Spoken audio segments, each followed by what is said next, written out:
Je pense que demain, à titre personnel, on est en période de Ramadan, donc je m'exprime aussi en tant que musulman, je pense on aura des comptes à rendre par rapport à cette incapacité à nous mettre autour d'une table. Nous sommes les premiers à consommer, et on consomme bien, mais cet argent, on n'est pas capable de s'organiser pour faire en sorte qu'une partie des recettes de ce marché puissent bénéficier à l'éducation de nos enfants, à la construction de mosquées, les associations humanitaires, enfin beaucoup de choses. Là aujourd'hui, il y a beaucoup d'associations le dimanche matin qui font des maraudes, qui aident tous les Français, peu importe leur religion. Mais quand vous discutez avec eux, ils ont énormément besoin de moyens. Et or, quand il s'agit de demander aux musulmans, ils sont sollicités par beaucoup d'associations, et au bout d'un moment, forcément, il y a des choix à faire, et on ne peut pas toujours donner. Mais si avec un tout petit peu de bon sens, et avec un tout petit peu moins d'ego, on peut être capable d'organiser en toute intelligence, comme d'autres communautés religieuses sont capables de le faire. Donc ça, pour lui, de manière concrète, ça c'est un problème de culture. Et si vous allez voir les acteurs du halal, le cœur sur la main, ils vous disent, mais j'ai tout fait. D'accord, donc c'est les autres. Très bien. On va voir les autres. Les autres vous disent, j'ai tout fait. Et j'ai pas trop envie de dire de mal des gens. J'ai pas trop envie de dire du mal des gens. Donc finalement, vous faites le tour, vous avez interrogé tout le monde, et c'est de la faute de personne. Et en même temps, le musulman lambda n'est pas capable à un moment donné d'avoir une réponse peut-être de consommateur conscient sur un certain nombre de choses. Et de moins consommer dans des commerces qui appartiennent à des musulmans, davantage dans des grandes surfaces, sachant que les grandes surfaces ne nous rétribuent absolument rien. Donc une dilapidation des moyens. Et cette inefficacité, en vérité, Malik Benabi, il va la lier avec cet islam qui est finalement loin. C'est-à-dire, cet islam qui est loin. On est bien loin d'un Uthman radiallahu anhu qui à un moment donné va financer le premier waqf, première fontaine. Et on a pléthore d'exemples de gens qui ont donné financièrement, qui se sont engagés. Pas que un islam consommateur, non, un islam engagé. Et s'il n'y a pas cet islam engagé, c'est qu'à un moment donné, lui considère que culturellement, il y a un problème. Il y a un musulman à la mosquée et il y a un musulman dans la société. Il y a un musulman qui pleure le vendredi quand il écoute, et de manière sincère, quand il écoute l'imam, et quelques heures après, quand il déjeune et quand il est dans la société, c'est déjà derrière lui. La pensée de Malik Benabi, c'est cette cohérence-là. Et cette cohérence-là, pour répondre à votre question, elle est difficile. Et en vérité, seuls les gens qui veulent faire amende honorable, sont dans une quête avec beaucoup d'humilité, peuvent, entre guillemets, appliquer toute cette pensée-là. Prenons la question du mariage. Aujourd'hui, bon, c'est un fléau, c'est une difficulté que l'ensemble de nos concitoyens, c'est une problématique qui est difficile dans toutes les sociétés du monde, en France, et aussi dans la communauté musulmane de France. Lui, il était très déçu des discours parce qu'il s'était déconnecté de la réalité. Et aujourd'hui, force est de constater, j'ai beaucoup de respect pour le savoir religieux des imams, mais parfois on est un peu déçu du fait que, par exemple, sur la question du mariage, on va encore en être à la question l'importance du mariage en islam, comme si finalement les 2000 personnes qui composaient l'auditoire n'étaient pas convaincues de cela.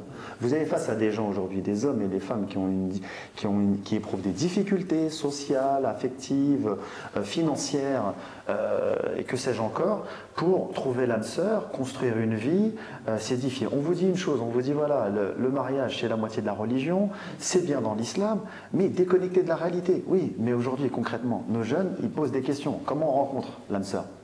Voilà. Il y a un moment donné, il y a une culture où les familles ont peut-être, en France, davantage de mots à dire que dans d'autres familles qui ne sont pas musulmanes. Très bien. Comment on les associe finalement à cela, à la rencontre? Comment on fait cela? Et donc finalement, voilà. Et à un moment donné,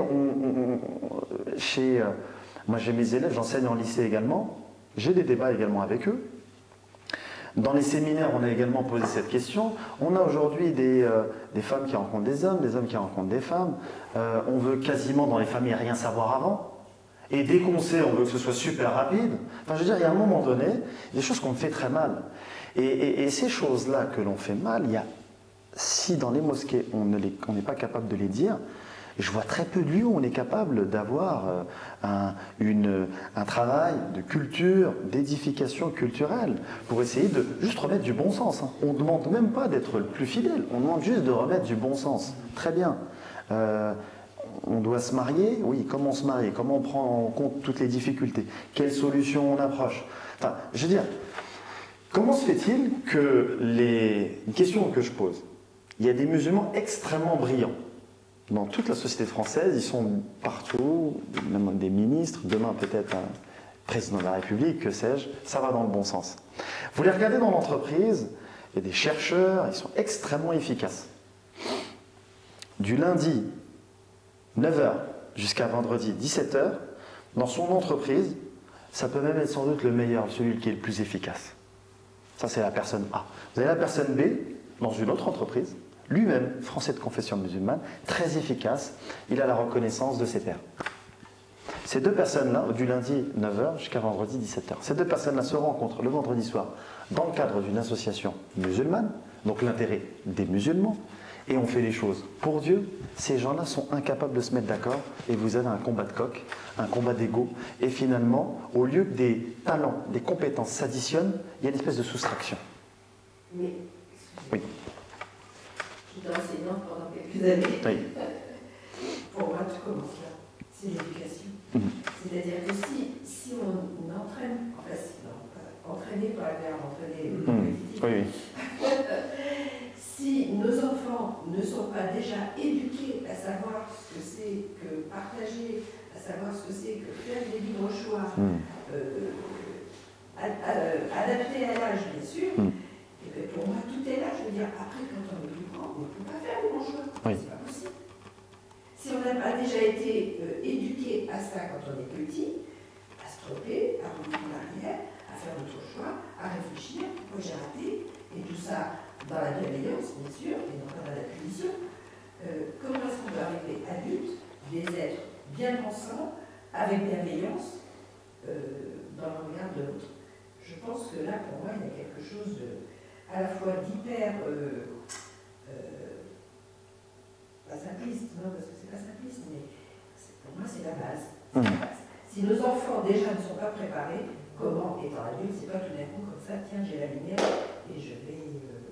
Enfin, je crois, hein. En gros, vu de tout ce qu'on dit, c'est pas de mal à tête que la pensée de Malik Ben Nabi va s'installer dans les esprits des musulmans, quoi. D'accord. Oui, mais c'est dans la durée, tout à fait. Dans la durée, mais ça fait déjà longtemps qu'il est décédé. Il y a 73. Il y a des radiations chez lui, mais en France, on le découvre à peine. Donc il faut attendre combien de temps pour que sa pensée puisse émerger. Ben justement, sa pensée, il a eu des élèves, il a formé des gens. Il a formé dans le monde arabe, il a formé en France. Moi, j'ai connu un certain nombre d'élèves et je les remercie pour vraiment le travail qu'ils ont fait. En tout cas, ceux qui ont fait un vrai travail, les Abdelrahman Ben Amara, les Omar Ben Aïssa, les Rachid Ben Aïssa, qui ont fait un travail de transmission. Et ben quand moi je suis arrivé et que j'ai commencé à découvrir la pensée de Malik Ben Nabi, ben je les ai tous côtoyés. Puis ils ont eu la chance de connaître Ben Nabi, donc forcément on va vers eux, on fait la démarche de tout étudiant qui va voir des gens qui ont connu. Et en fait, les gens, malheureusement beaucoup des élèves de Malik Ben Nabi, étaient un peu comme des enfants qui se battaient pour l'héritage plus que pour l'exemplarité du père qui vient de décéder. Et ça, je peux vous dire qu'on en a... les gens qui ne connaissent pas forcément les bénabis, je ne sais pas comment on pourrait les appeler, on ne voit pas ça de l'extérieur. Mais je peux vous dire que c'est extrêmement... pour vous dire, là c'est du concret. Benabi parle d'efficacité, parle de culture. Les élèves qui ont été chez lui. La seule chose qu'ils ont trouvé depuis 1973, c'est de se tirer des balles dans le pied. Et de se considérer comme le plus bénabiste des bénabistes. Ah non, c'est moi l'héritier plus que l'autre. Donc quand vous avez à un moment donné ses propres élèves, donc un micro-groupe, quoi, une micro-société qui a reçu l'enseignement du maître et qui n'a pas été capable de l'appliquer.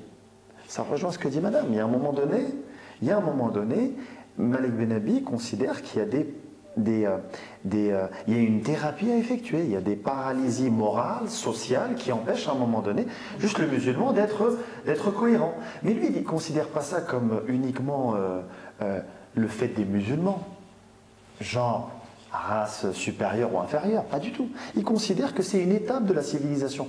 Quand une civilisation est en décadence et qu'elle essaye de renaître, eh ben elle est encore un peu schizophrène. Elle dit que l'islam dit ça, mais son comportement est différent. Mais dès lors qu'elle devient adulte, comme elle l'a été auparavant, ben là, elle est capable de rayonner dans le monde. La langue scientifique, pendant plusieurs siècles, ça a été la langue arabe. Donc ça ne veut pas dire que ça n'a jamais existé, ça a existé. Mais si à un moment donné on est encore là, c'est que sur le plan psychologique, même si on a 60, 70 ans, on est encore des enfants. Et pire, on est même schizophrène, c'est-à-dire que dès qu'on est avec des non-musulmans, on est encore plus efficace que quand on est entre nous. Regardez, il y a vraiment des hommes et des femmes français de confession musulmane extrêmement brillants. Ils font des choses incroyables. Mais dès lors que les deux compétences se rencontrent, c'est la guerre. Dans un cadre musulman, c'est la guerre. Donc il y a un moment donné, et c'est pour ça que la pensée de Malik Benabi, elle est difficile. C'est qu'il va loin. Mais il va loin pas pour s'autoflageller. Il va loin pour dire c'est ça, maintenant voilà, on met en place des remèdes. Finalement, c'est une exception.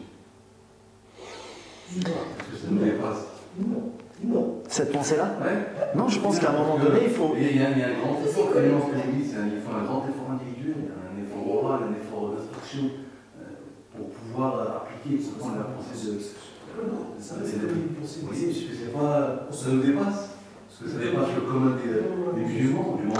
En fait, normalement, sa pensée ne devrait pas être une pensée exceptionnelle. Oui, tout à fait. Une pensée de bon sens. Oui. Mais le problème, c'est que l'époque dans laquelle nous vivons, où le bon sens se raréfie, elle devient pour le coup exceptionnelle. Parfois, c'est le contexte qui rend des pensées exceptionnelles. Mais ce qu'il dit, ça va dans le bon sens.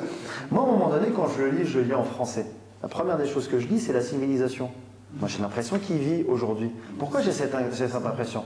C'est cette émotion, moi, qui m'a emmené vers sa pensée. Pourquoi j'ai cette émotion à ce moment-là? C'est parce qu'il est dans le bon sens. Et qu'aujourd'hui, en vérité, les penseurs et les intellectuels musulmans doivent être davantage, à mon sens, dans le bon sens, ne plus être ce qu'ils critiquent, l'apologétique, c'est-à-dire l'islam est la meilleure des religions, où ceci, on passe notre temps à nous justifier ou à répondre à des problématiques extérieures, mais tout simplement de se mettre à travailler. Arrêtons de parler et agissons. Pour le coup, c'est quelque chose de fondamental. Ça peut être une pensée simple, mais en vérité, dans un monde qui pense qu'il faut élaborer, se sophistiquer au point d'oublier le fondamental, non, il faut revenir au fondamental, s'interroger sur les vraies questions. Demain, être capable, par exemple, sur les discours des imams le vendredi, d'être capable à un moment donné de lui faire un retour. Dire voilà, on aimerait peut-être plus sur ça et ça. Que l'imam ne soit pas tout seul. Aujourd'hui, vous avez des compétences, beaucoup de femmes qui sont engagées dans le développement personnel. Quand vous avez des imams qui vous disent mon rôle c'est 70%, j'ai participé à un séminaire avec Ahmed Jaballah, justement sur cette question-là, sur le discours de l'imam. On a fait une demi-journée de travail sur cette question-là. Et avec des imams qui étaient présents. Les imams vous disent quoi? Vous disent à un moment donné 70% de mon travail il est d'ordre psychologique.